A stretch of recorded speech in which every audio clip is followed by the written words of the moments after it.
पिठोरी अमावस्या भादव महीने की अमावस्या के दिन को आती है। इस दिन माता दुर्गा की पूजा की जाती है।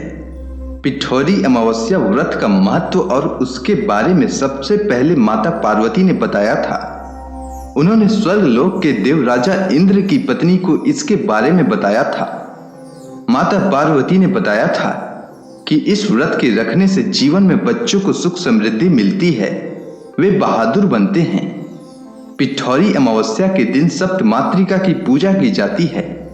सप्त मातृका 7 दिव्य माताओं से मिलकर बनी हैं, जो शिव और शक्ति के द्वारा उत्पन्न हुई थीं। 7 देवियों के नाम हैं ब्राह्मणी, वैष्णवी, महेश्वरी, कुमारी, वाराही, इंद्राणी और चामुंडी। इन प्रत्येक देवियों के साथ कोई न कोई किंवदंती जुड़ी हुई है, जिनका उल्लेख कूर्मा पुराण, वाराह पुराण और महाभारत में भी किया गया है।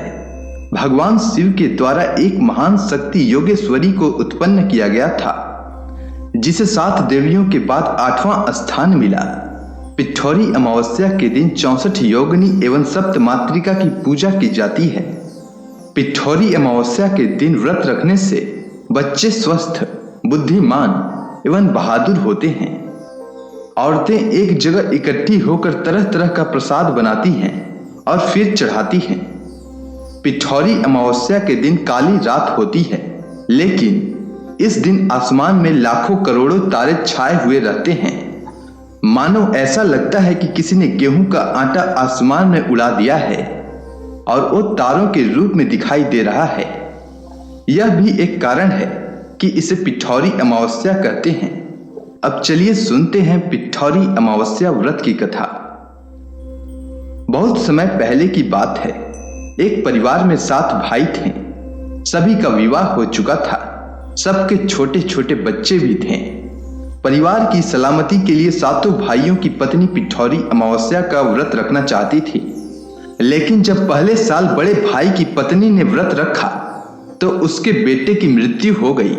दूसरे साल फिर एक और बेटे की मृत्यु हो गई और इसी तरह 7वें साल भी ऐसा ही हुआ। तब बड़े भाई की पत्नी ने इस बार अपने मृत पुत्र का शव कहीं छिपा दिया।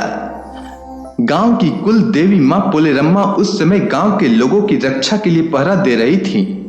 उन्होंने जब इस दुखी मां को देखा तो वह जानना चाहिए। जब बड़े भाई की पत्नी ने सारा किस्सा सुनाया तो देवी पोलेरम्मा को दया आ गई।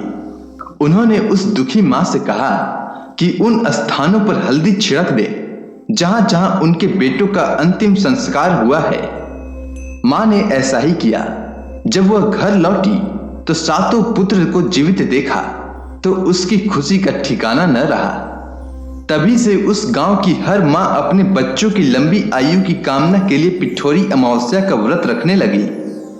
उम्मीद है आपको पिठोरी अमावस्या से जुड़ी जानकारी और कथा अच्छी लगी होगी। धन्यवाद।